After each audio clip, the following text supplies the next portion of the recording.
All right, everybody, welcome to the show. If you could do me a huge favor, if you're digging it, could you please like, share, comment, and subscribe? It helps a ton with the algorithm, only if you're digging the show, of course. Today, we're going to look at Iran. And I'm guessing you guys are thinking, I've heard everything there is to hear, but the reality is you haven't. You actually have not. Nobody is breaking down the role that the Sunni-Shia divide is playing here. Nobody is talking about the fact that maybe this is an attempt to hobble our political adversaries like China and Russia and North Korea. Nobody is looking at the question of whether or not Iran is actually a threat, and historically, what have we learned about the threat they have posed to the United States? Is this legal or not? All we're getting is partisan rhetoric right now. So today, we're going to take a 360 approach.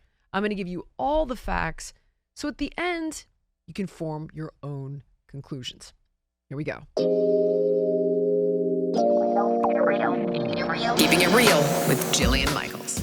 So this is how it started. At approximately 1:15 a.m. Eastern Time on February the 28th, the United States and Israel launched a coordinated strike across Iran. So Washington called it Operation Epic Fury.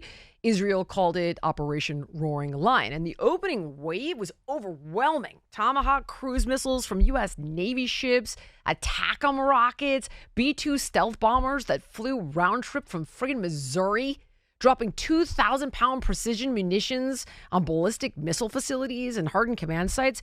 By sunrise, U.S. officials said that more than 1,000 targets had already been struck. Government compounds, military installations, communication hubs, and strategic sites stretching from Tehran to the southern coast.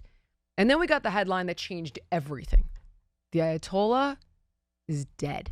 And Iranian state media confirmed it. The supreme leader, the ultimate authority in the Islamic Republic for decades, was killed within hours. Tehran announced a provisional leadership council, their president, their head of the judiciary, I didn't even know they had a judiciary, and a senior cleric from the Guardian Council, and their message was immediate and unequivocal. Resistance would continue and retaliation will be severe. And retaliation did come. Iran launched Operation True Promise 4, firing ballistic missiles, cruise missiles, and a wave of drones towards Israel and the U.S. military targets across the region, including Gulf states that host American forces, the UAE, Bahrain, Qatar, Saudi Arabia. In fact, Kuwait as well. And many incoming weapons were intercepted, but not all of them. So the United States has confirmed that 6 American service members have been killed, and several more have been seriously wounded after an Iranian munition struck a tactical operations center in Kuwait. But what no one's talking about is the Sunni-Shia fault line, and that matters here. In the West, we're so conditioned to see the Middle East primarily through one lens, right? It's like Israel versus the Arab world, but that is a very incomplete map, because beneath that conflict runs a much older fracture, and that is the divide between the Sunni and the Shia Muslims. And that split dates back to the 7th century after the death of their prophet Muhammad. And the disagreement was over succession, right? Who had legitimate authority to lead the Muslim community. And in fact, the majority of terror attack victims globally are actually Muslims, with extremist groups targeting their own communities to enforce ideology or punish dissent. Sectarian violence, such as Shia versus Sunni attacks, is one pretty significant aspect that's been driven by a long-standing political and religious tension within the Muslim world. Roughly 85 to 90% of the Muslims in the world are Sunni. Only 10 to 15% are Shia. And Iran is the most powerful Shia majority state on earth. Iraq is the second. And Iran just doesn't practice Shia Islam.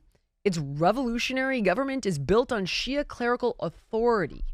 But surrounding Iran are predominantly Sunni-led states: Saudi Arabia, the UAE, Qatar, Bahrain, Kuwait. And these governments have long viewed Iran not as just a rival state, but as a destabilizing Shia revolutionary power trying to project military influence through militias and proxies. Just take a look at what the Saudi crown prince has to say about the Ayatollah. Iran is not a rival to Saudi Arabia. Its army is not among the top 5 armies in the Muslim world. The Saudi economy is larger than the Iranian economy. Iran is far from being equal to Saudi Arabia. But I've seen that you called the Ayatollah Khamenei the new Hitler of the Middle East? Absolutely. Why? Because he wants to expand. He wants to create his own project in the Middle East, very much like Hitler, who wanted to expand at the time. Many countries around the world and in Europe did not realize how dangerous Hitler was until what happened happened. I don't want to see the same events happening in the Middle East. Does Saudi Arabia need nuclear weapons to counter Iran? Saudi Arabia does not want to acquire any nuclear bomb. But without a doubt, if Iran developed a nuclear bomb, we will follow suit as soon as possible.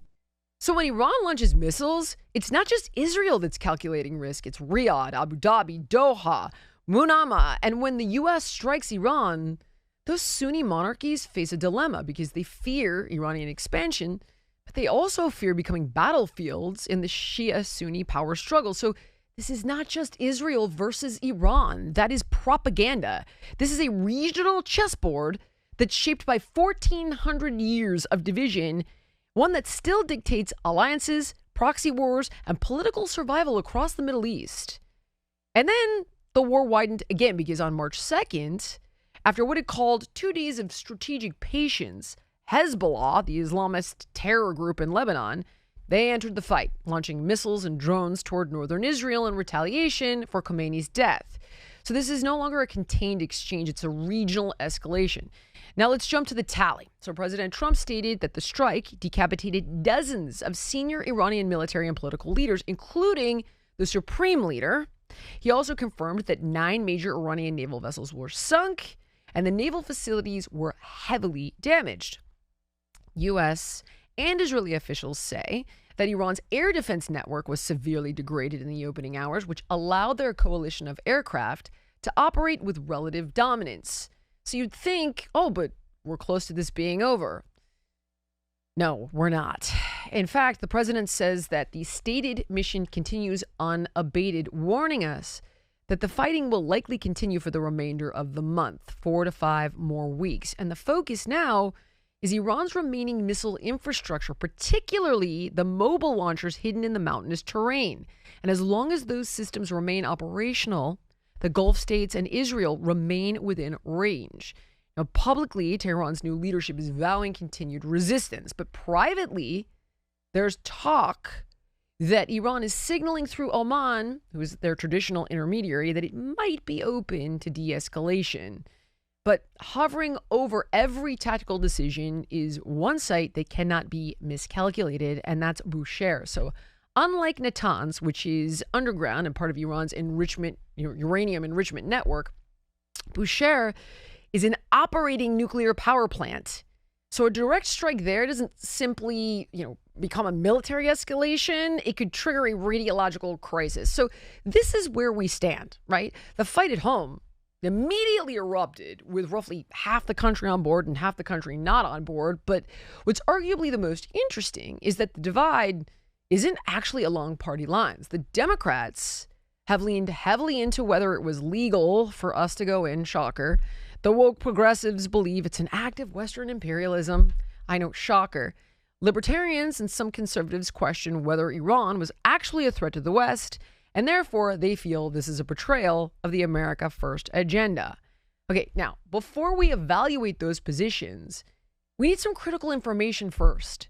So let's start by covering the administration's reasoning for going in. And then, how do the Iranian people feel about it? What is the global perspective and what's been the response?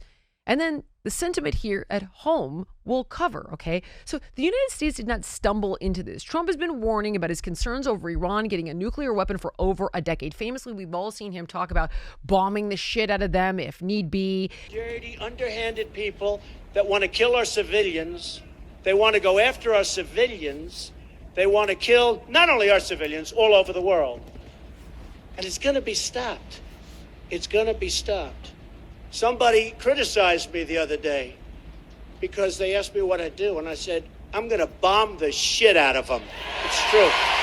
I don't care. He took out Soleimani. He literally has gloated about bankrupting the Iranian regime in his first term in office. So Operation Epic Fury was a calculated preemptive strike based on a very specific set of red lines that the administration claims were crossed in the final weeks of February. So the first and most urgent reason cited by the White House is, of course, a nuclear weapon. So after months of what Secretary of State Marco Rubio dismissed as political theater in Oman, so the negotiations, like a total surrender, right? The U.S. issued that 10-day ultimatum where Iran has to agree zero uranium stockpiling and a total dismantling of its missile program. Well, that ultimatum came, and it went. And this follows the strategic shadow of Operation Midnight Hammer in June 2025, right? So this is when the U.S. B-2 bombers dropped 30,000 pounds of bunker busters to obliterate Iran's nuclear sites. And the administration argues that despite those strikes, Tehran immediately began a clandestine reconstitution of its nuclear program, which made them even closer to a nuclear breakout. Now, according to national security briefings, Iran was no longer just pursuing a weapon. They claimed they were days away from finishing it. This is kind of hard for people to believe, though, because back in June, the White House put out a statement saying that, Iran was wiped out. Having said that, the administration's position is that they won't allow a nuclear shield to protect a regime that destabilizes the globe. So, as President Trump put it, we're not going to wait for the mushroom cloud to verify the intelligence. This time, the mission isn't just to set back the clock, it's to dismantle them entirely. All right, so there's a lot of debate, right, on whether or not Iran actually posed a nuclear threat. Well, here's what we know. So the International Atomic Energy Agency confirms that Iran is enriching uranium up to 60%. Well, this is far beyond the 3.67% that's typically used for civilian reactors. As of May 2025, Iran's stockpile of 60% enriched uranium was at about 408 kilograms, which the IAEA says is concerning. So while Iran still allows inspectors, it restricts access, and it hasn't fully resolved questions about undeclared nuclear materials. And the IAEA can't verify the program is purely peaceful under those conditions. But skeptics are arguing that enrichment alone doesn't equal a weapons program, and they point out that civilian energy use is legal, that Iran hasn't crossed the line to 90% weapons-grade enriched uranium. They think that diplomacy and monitoring can ensure peaceful use, and they're wary of politically motivated claims to go into Iran. Well, how do you determine the truth here? To be honest, it's pretty confusing. One thing I can tell you for sure is that we should rely on independent bodies like the IAEA. We should examine their reports on enrichment levels, their claims about inspection access, and verified findings, right? We should avoid relying solely on political rhetoric and do our best to stick to the facts where we can get them. Now, as for the ballistic missiles, on March 2nd, Secretary of War Pete Hegseth stood at the Pentagon podium and he laid out our intentions to take out Iran's missile shield. So the U.S. argues that Iran spent the last year building a massive arsenal of drones and ballistic missiles specifically to hold American bases and our allies in the Gulf hostage. Hegseth called it a conventional gun to our head designed to protect their nuclear blackmail. It took the 47th president, a fighter who always puts America first, to finally draw the line after 47 years of Iranian belligerence. He reminded the world, as he has time and time again, being an American means something unbreakable. If you kill Americans, if you threaten Americans anywhere on earth, we will hunt you down without apology and without hesitation, and we will kill you. Epic Fury was designed to raze that industry to the ground, not just the missiles, but the factories, the scientists, the command centers that make all of that possible. Well, then you've got the Iran-backed terror proxy threat, or what's referred to as the Map of Five. So first you've got Hezbollah in Lebanon. They're notorious for attacks on Israel and global operations. Then you've got Hamas in Gaza, who, are obviously responsible for October 7th. Third, you've got the Houthis in Yemen, and they're the regime's tool for global economic blackmail. And those guys have moved from firing on Saudi Arabia to effectively closing the Red Sea shipping lanes. Then you've got the Iraqi Shia militia and the Palestinian Liberation Authority. So collectively, these five groups spread a plague of chaos and terror from the Levant to the Gulf. So for 40 years, the West has tried to fight the arms of this octopus, engaging in local skirmishes in Yemen or in Lebanon. But Operation Epic Fury aims to change that by driving a literal spear into the head of this beast. America hopes to no longer wrestle with the tentacles of terror that it fed. Now, listen, having said all of that, there's really no reason to speculate whether or not these guys are a threat, right? Ladies and gentlemen, behold the horse's mouth.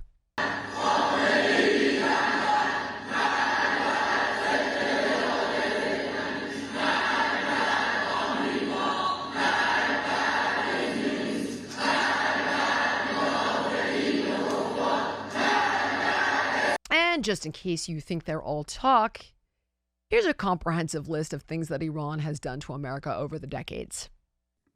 The newly founded Islamic regime, they used their first days of independence to kidnap 66 Americans, including 52 they held hostage for more than a year. In 1983, they funded the blowing up of the U.S. Embassy in Beirut. In 2019, the Pentagon attributed 600 U.S. soldiers' deaths to the Islamic regime. The DOJ announced that conclusively the Iranian regime was trying to assassinate President Trump. So while it's true, the Jewish American community is invested in this issue, the state of Israel is invested in this issue, one thing the Jewish community wants to make clear is this is not just a Jewish issue, it's not just an Israel issue, this is an American issue. American lives are at stake, and Iran has a significant amount of American lives to be accounted for. High blood pressure is the number one risk factor for mortality, and 1 in 2 adults has it. So that means there's a 50-50 chance you're a walking time bomb. But here's the good news. You can take control of your blood pressure naturally without relying on Big Pharma. 120 Life is a blend of great tasting superfruit juices that have been shown to help lower blood pressure. It's backed by hundreds of doctors and trusted by thousands of people who've seen measurable results. And here's the best part, it's completely risk-free. Try 120 Life for 2 weeks, and if you don't see a difference in your numbers, you get your money back. Just go to 120life.com, that's 120life.com, and use the code Jillian to save 20% and get free shipping. This is serious, guys. This is your life we're talking about. 120 Life can help. What does comfort that really carries you from morning to night feel like? Well, for me, it's Cozy Earth. It starts with their essential socks. They're soft, they're breathable, they're thoughtfully cushioned to support you step by step. Honestly, from the moment you step out of bed to the end of a long day, they've got multiple styles. They fit seamlessly into everyday life. And when the day winds down, that same comfort shows up at night with Cozy Earth's Comforter. It's luxuriously soft, it's light, it's naturally temperature regulated so you stay cool, calm, and comfortable all night long. There's no heaviness, no overheating, just deeper, better rest. And that's what sets Cozy Earth apart. Every piece is crafted with intention and attention to detail, designed to quietly elevate the everyday. And it's completely risk-free, with a 100-night sleep trial and a 10-year warranty. So discover how care in every detail transforms simple routines into comfort. Head to CozyEarth.com and use my code Michaels for up to 20% off. That's Michaels for up to 20% off. And if you get a post-purchase survey, please be sure to mention that you heard about Cozy Earth right here on my show. So these days, I'm all about quality over quantity, especially with my closet. And if something isn't well-made and versatile, it's just not worth it to me. And that's honestly why I love Quince. The fabrics feel elevated, the cuts are thoughtful, the pricing makes sense. Quince makes high-quality wardrobe staples using premium fabrics like 100% European linen, 100% silk, organic cotton poplin. Think lightweight cotton cashmere sweaters that are perfect for transitioning between seasons. Plus, they've got fresh spring colors and prints that instantly update your wardrobe. They're versatile, well-made pieces that make getting dressed simple. They work directly with safe, ethical factories, and they cut out the middleman, so you're not paying for brand markups, just exceptional quality at a better price. Everything is made to last season after season. I mean, my Quince leather jacket, soft as heck, perfectly structured, looks incredible. It's lightweight, and I've spent big money on luxury jackets. Quince outperforms them all at a fraction of the cost. So right now, go to quince.com/Jillian for free shipping and 365-day returns. That's a full year to wear it and love it. And you will. Now available in Canada too, so don't keep settling for the clothes that don't last. Go to quince.com/Jillian for free shipping and 365-day returns. Quince.com/Jillian. Okay, moving on from this. Arguably, one of the most important elements of this is how it impacts the geopolitical chessboard. So this is exceptionally telling, right? Our allies, Canada, Australia, the UK, NATO, They pretty much supported the strike because Iran's proxy network threatens regional stability. The UAE is trying to sort of stay neutral, hoping for diplomacy. And then, of course, we have our allies in the Gulf, like Saudi, UAE, Qatar, pretty much saying they have our back here before they were struck with missiles. But here's what's super interesting. Our enemies, Russia, North Korea, and China, have loudly opposed it. So Iran is part of a network of sanctioned states that have relied on each other to evade Western pressure. China has been Iran's largest oil customer and a crucial economic partner for them. I mean, importing heavily discounted Iranian crude and helping sustain Tehran's revenue despite the sanctions, right? So China was arming Iran. They were finalizing missile deals and shipping propellant to rebuild Iran's arsenals. And with their $400 billion partnership, China planned to make Iran untouchable. So by removing Iran, China's careful investment gets kneecapped. Russia has a formal strategic partnership with Tehran, aimed at mitigating sanctions, of course, and expanding defense cooperation. So they've traded drones and other military technology with Iran. The collapse of the regime would weaken Moscow's regional foothold and disrupt cooperative weapons channels that have flowed both ways. And then you have North Korea. So their connection to Iran is smaller, but it's still meaningful because both have historically cooperated on missile and weapons technologies, and they've worked in parallel to resist sanctions. So while the world sees chaos, the U.S. is likely playing out a deliberate long-game strategy against our biggest adversaries. And finally, the administration explicitly cited that the massacre of the Iranian people must stop.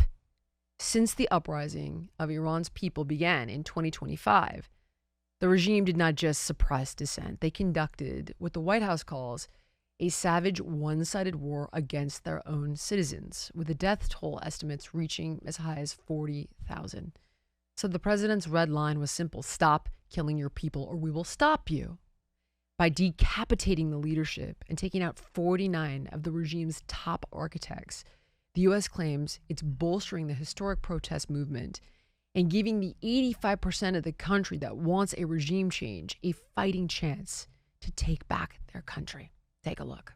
To the great, proud people of Iran, I say tonight that the hour of your freedom is at hand. Stay sheltered. Don't leave your home. It's very dangerous outside. Bombs will be dropping everywhere. When we are finished, take over your government. It will be yours to take.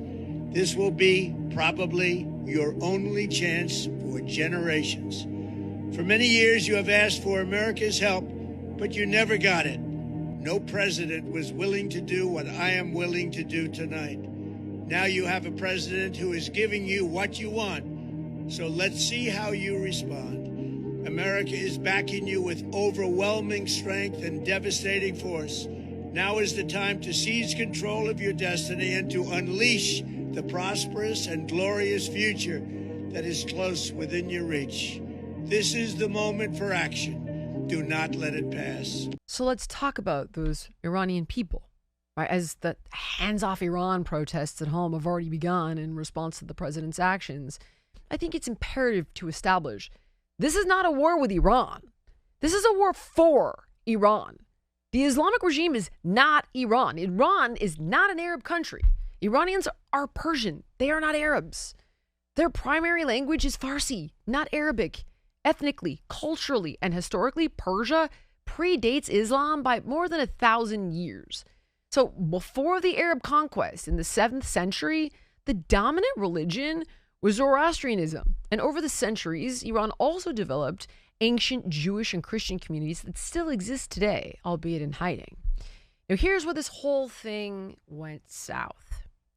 So in 1951, the democratically elected prime minister, Mohammad Mossadegh, who was wildly popular, he nationalized Iran's oil industry, which was controlled by the British. Now, the people loved it inside of Iran, but of course, it was deeply threatening to the British and the American economic interests. So, in 1953, an MI6 and CIA-backed coup removed Mossadegh and restored the monarchy under Shah Mohammad Reza Pahlavi. The Shah ruled as a pro-Western modernizer, right? Which sounds awesome in theory. He expanded women's rights, secularized parts of society, and aligned closely with the United States. But he also ruled through repression. His secret police crushed dissent. Political opposition was jailed, tortured, and exiled. To many religious conservatives and nationalists, the Shah became a symbol of corruption, inequality, and Western interference, which it was. You can see why people still shudder in America at the thought of regime change, because very often it doesn't work out, and it turns out worse than before. Now, by 1979, mass protests exploded across Iran. So what began as a broad coalition of secular liberals, leftists, students, clerics, eventually consolidated under one figure, Ayatollah Ali Khamenei, a cleric exiled by the Shah. And when the Shah fled, Khomeini returned, and he established something unprecedented. Not just an Islamic republic, but a system, I'm going to butcher this, but it's called Velayet Faqih, which basically means the guardianship of the jurist. Now, under this doctrine, ultimate authority doesn't rest with voters, but with a supreme Islamic scholar, the supreme leader. And that position can overrule the president, parliament, courts, and the military. So it fused religion and state power into one office. The Iran we see today is not ancient Persia reborn. It's a modern theocracy born out of foreign interference, internal repression, and ideological consolidation. The Iranian people are Persian. The regime was Islamist. And for 47 years, those two identities were at war inside the same borders. And now, the world is watching a 47-year-old tectonic plate finally snap. The streets are flooded in Iran with grandmothers, teenagers, engineers, poets, men who have not cried in public probably since they were children, all of them screaming, weeping, holding each other in the middle of the road, strangers embracing strangers, tears streaming down faces that have not known public joy in 5 decades. In Tehran, Isfahan, Shiraz, massive traffic jams have formed across every major city. Not because people are fleeing, but because they're stationary. They're leaning on their horns in a rhythmic collective wave that echoes for miles. You know why? Because the car horn is the only instrument the regime could not confiscate. And that's become the sound of a nation's liberation. On the rooftops, people are shouting again, just like in 1979, but the words have changed. It's no longer Allahu Akbar. It's now Azadi, which means freedom, or Margbar dictator, which means death to the dictator. In Ekbatan, which is a legendary stronghold of resistance in Tehran, women are building bonfires in the middle of the street and throwing their hijabs into the flames. Schoolgirls ripping off their hijabs out of joy. For many of them, this is the first time in their lives they will have felt the wind in their hair in public without fear. In Mashhad, which is the religious heart of the country, the bronze statues of the Ayatollahs, they're coming down. Citizens are dragging them through the dirt behind motorbikes, reclaiming their squares one by one. And from Los Angeles to London to Paris to Toronto, the global Iranian diaspora has flooded the streets. Millions of people who have carried this wound across decades of exile are finally watching the country they were forced to leave taste freedom again. Can you imagine a nation where your hair is a political statement that's punishable by death? Where the morality police shadow our daughters? For years, Iran has been in a rolling state of revolt. 1999, 2009, 2017, 2019, 2022. Every time the demand was the same: end clerical rule. Here's the crack that never healed. And I know a lot of you are going to remember this. And that's when Mahsa Amini in 2022, a 22-year-old girl, was beaten to death because her hair showed through her hijab. And when the people rose up out of fury, the regime responded with sadism that is beyond comprehension, shooting protesters in the eyes to blind a generation of witnesses, and white torture in their prison, Evin prison, so that they could break their mind. Finally, these people are liberated from 47 years of pure hell and systemic trauma. In 2025 alone, the regime has reportedly massacred 40,000 peaceful protesters in a matter of days. The IRGC didn't just shoot to kill, they shot to blind. Thousands of young Iranians are living today with one or both of their eyes missing. In the prisons that I mentioned, they perfected sensory deprivation. Prisoners were kept in rooms where everything was white, hence the concept of white torture. The walls, the floor, the lights, even the food, until their minds literally detached from reality.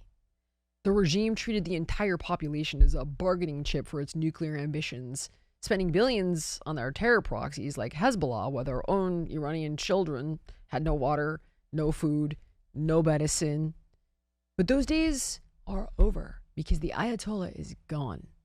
And for the majority of Iranians, this is not a political transition, it is an exorcism. Now, having said all of that, what matters most to Americans is what this could mean for America, and that is more than fair, right? So let's look at that honestly and fairly. I'm going to say right now that I've wanted to jump down the president's throat a few times since he took office again back in 2025. I was worried that Venezuela would go south. I was worried that Greenland would be a disaster. I thought the tariffs would crash the economy. And that hasn't been the case. The president has illustrated that he is a peacetime president. So personally, I'm going to sit back and I'm going to wait this one out before forming a decision. But this is the reality, right? Things will probably become more expensive for a while. The Strait of Hormuz carries roughly 20% of the world's oil supply. And oil is priced on a global market, not a local one. So even if the strait isn't fully closed, just the threat of like mines and drones and missile strikes are going to make shipping riskier, which makes insurance more expensive. And then traders bid up oil futures in anticipation of a possible supply disruption. So when crude prices rise, gasoline, diesel, jet fuel, and transportation costs rise with it. And then because nearly everything in the economy is moved by truck, ship, or plane, higher energy costs are going to ripple outward into food, goods, and services, right? So that's how regional instability quickly turns into higher gas prices and broader inflation at home. Second is obvious, terror. You've got all these 5 terror proxies scattered across the world on purpose. The battlefield is not just missiles in the Gulf. So while these proxies might be wounded, they're certainly not erased.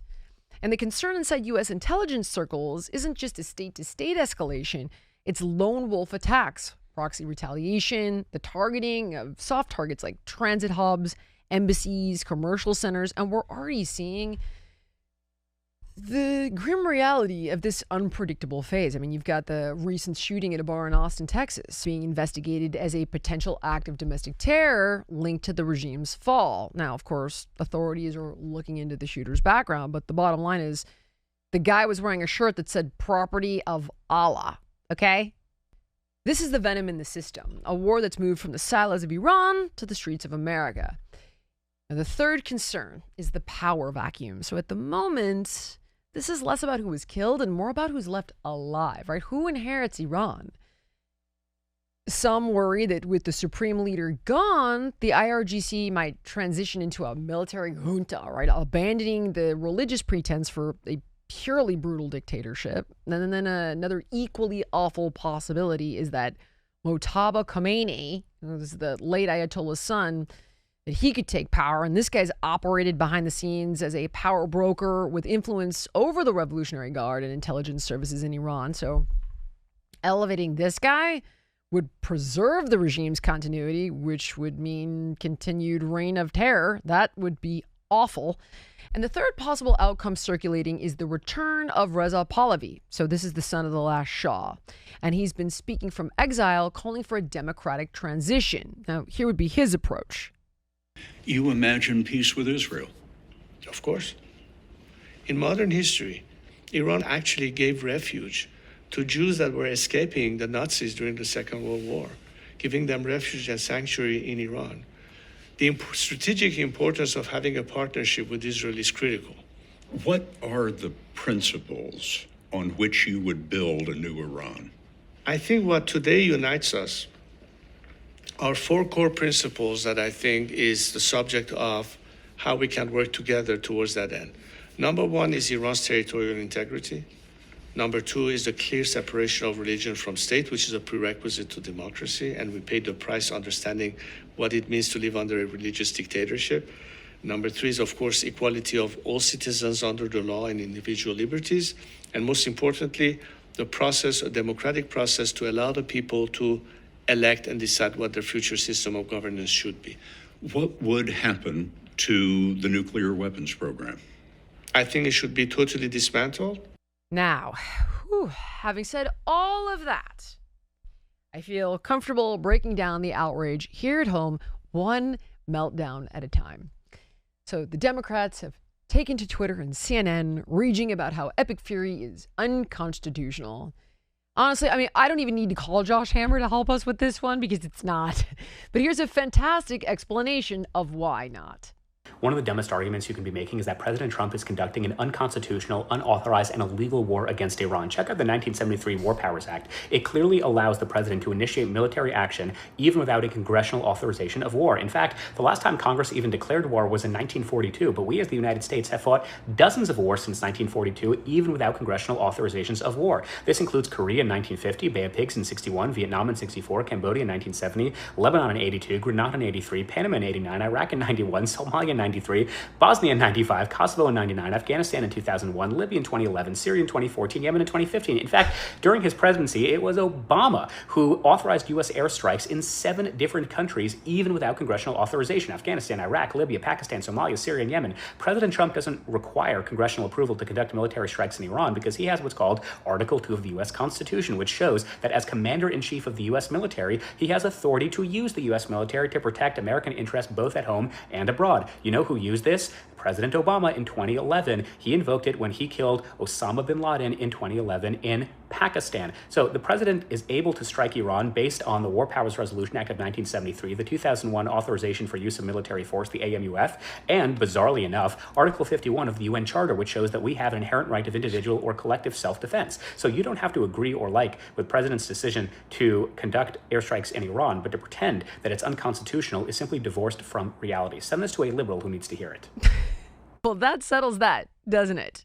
And then you've got the progressive lunatics like Mamdani posting things like this. It's kind of a super duper long, annoying post, so I'll read the part that I think is the most ridiculous. He says, additionally, I want to speak directly to Iranian New Yorkers.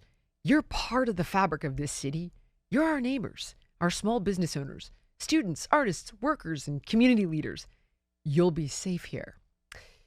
Well, Zoran, the reason they're there is because they ran from the Ayatollah, you absolute idiot.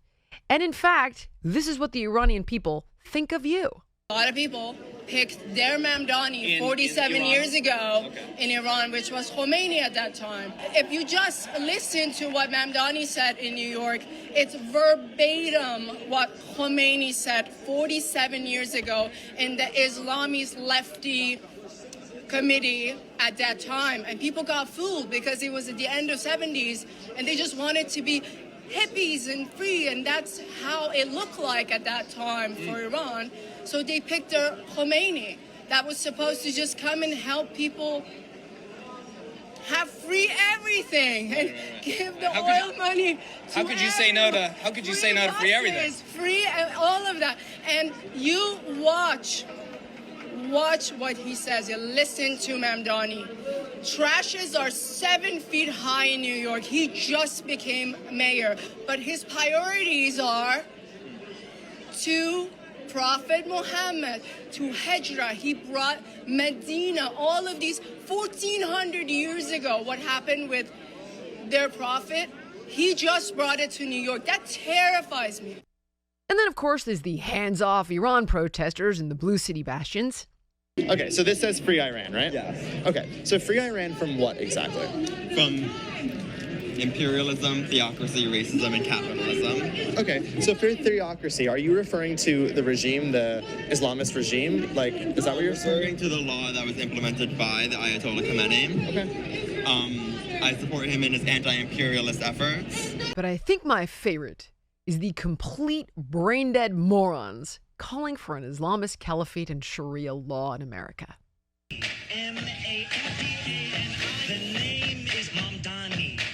I think it's about time that the U.S. really starts to invest in liberal women. I do. I think that we should sponsor an all-expenses-paid trip for these women to Afghanistan. This way, liberal women can experience firsthand what Sharia law and real oppression looks like. They can live like Afghan women who aren't allowed to show any part of their body or speak in public. Oh, and don't forget that if a man rapes a woman in Afghanistan, she could be facing charges because under the Zina Code and Sharia law, she's now viewed as having committed adultery. Sharia law starts now.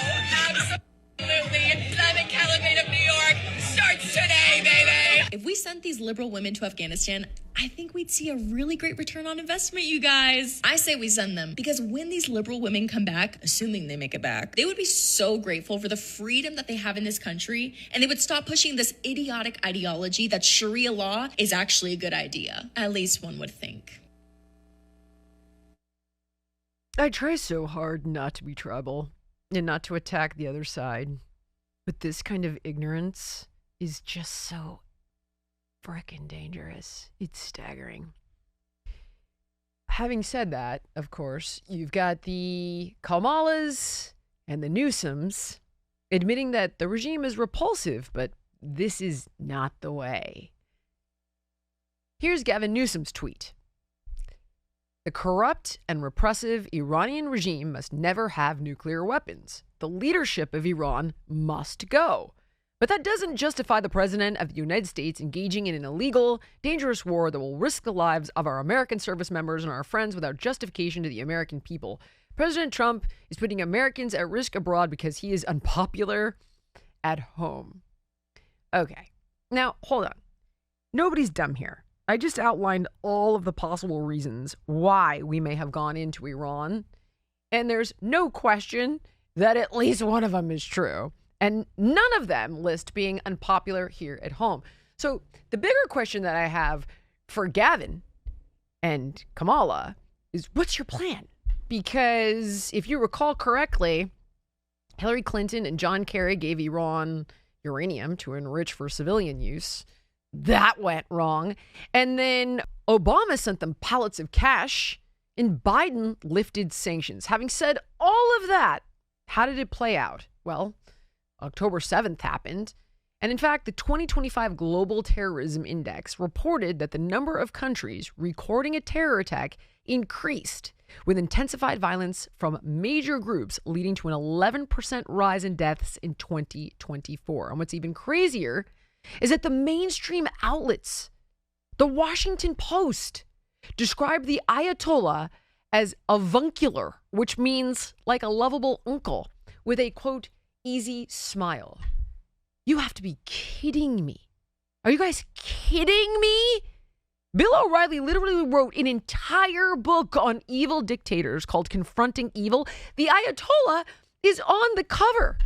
You've got outlets like the BBC and Reuters who focused heavily on portraying the strikes as an external aggression that's at odds with the desire of the Iranian populace, which is a total fallacy. Look at this. Ayatollah Khamenei's obituaries from Western media, you might think that a world leader, albeit a slightly controversial one, had died. The New York Times called him a hardline cleric who made Iran a regional power. They described his leadership style as avuncular and magnanimous. The Washington Post assured readers that Iran, under Khamenei, did not seek to destroy the Jewish state militarily, just its dissolution through referendum. The Guardian took us on a tour for his love of Victor Hugo and Persian poetry. They made him sound like a bookish scholar. While these gentle obituaries were being drafted in newsrooms newsrooms across New York, Washington, and London, Iranians poured into the streets, not to mourn, but to celebrate. For 47 years, they have lived under a regime that imprisoned women for showing their hair, hanged gay men from cranes in public squares, executed political prisoners by the thousands, tortured dissidents, and treated the most basic human rights to speak, dress, and practice religion freely as crimes punishable by death. It is worth remembering what the actual record of his rule was. 22-year-old Masha Amini was killed by the morality police for wearing her hijab improperly. Protests erupted. Khamenei's response? Kill 500 protesters, detain 22,000 more. In 1994, a bomb-laden van was driven into a Jewish community center in Buenos Aires, killing 85 people. An Argentine court ruled that Khamenei gave the order himself. In 2000, Al-Qaeda bombed the USS Cole in Yemen, killing 17 Americans. U.S. courts found Iran indirectly liable. In 2016, Iran's Revolutionary Guard seized a U.S. Navy ship and forced American sailors to kneel, crying before Iranian forces. 5 days later, President Obama sent Iran $400 million.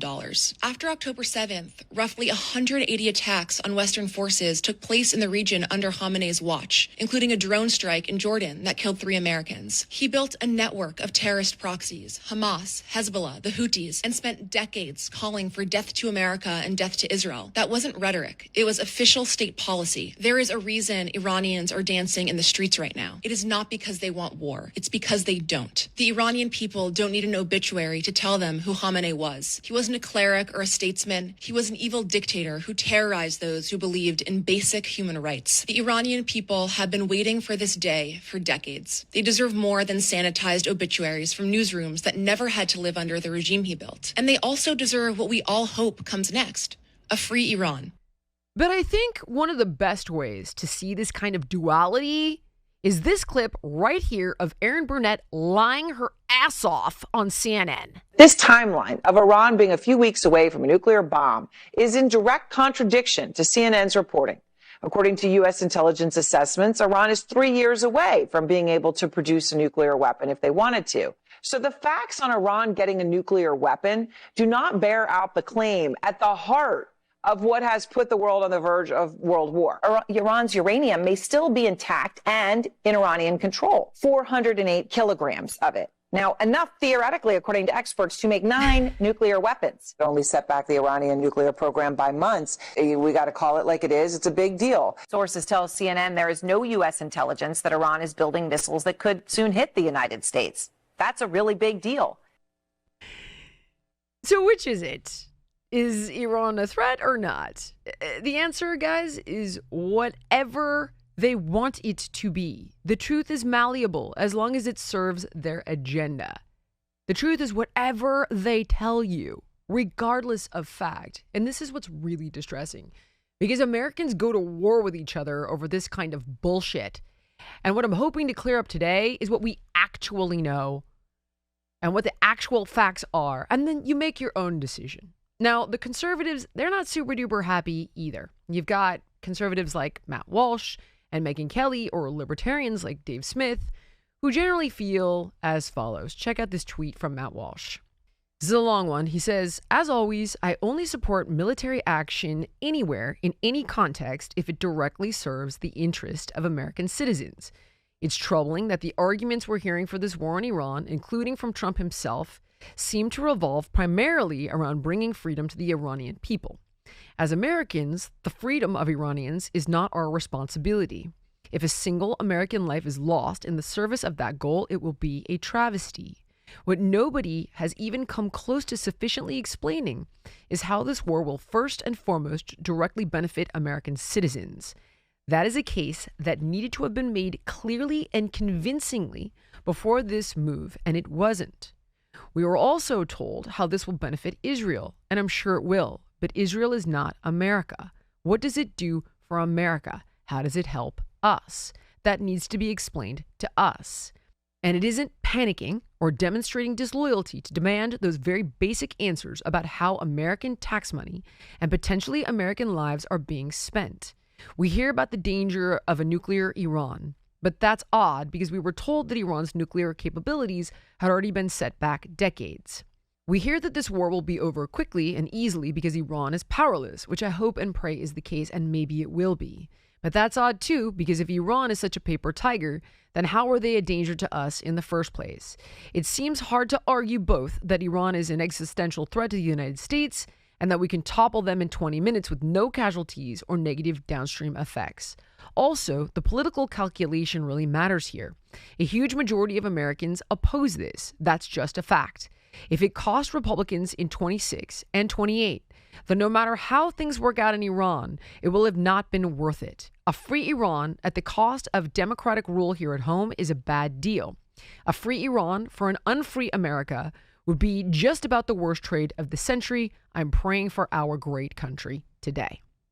I think that's a fair assessment from Matt Walsh. I understand his position. I also think that there is a lot at stake here that affects America, but the reality is that this depends on what you personally think is America first. Ultimately, for me, the opinion that made the most sense is this one here. Check out Michael Knowles. If this goes south, President Trump is risking not only his foreign policy credibility, but perhaps his whole presidential legacy in precisely the way George W. Bush did. However, if this works, if the United States ousts the Ayatollah, who has been an enemy of the United States since the regime took power in 1979, if the United States succeeds in regime change in Iran and helps to bring about a more pro-Western and more popular regime there, this will be the greatest foreign policy accomplishment of any president in our lifetime since the end of the Cold War. All of that to say, we don't know what's going to happen, and anyone who tells you what's going to happen tomorrow or the day after in a war is lying to you or ignorant. However, the one thing we know with certainty is the stakes could not possibly be higher for the White House. Yeah. I thought that was so well said. Ultimately, guys, regardless of whether you're for Epic Fury or you're against it, pray for our troops. Pray for their families here at home. Pray for the people of Iran. And honestly, God bless America. I'm so proud to be an American today and every day. Thank you so much for watching. If you enjoyed the podcast, please like, comment, subscribe, and share. And make sure to let me know what guests you want to see on in the future.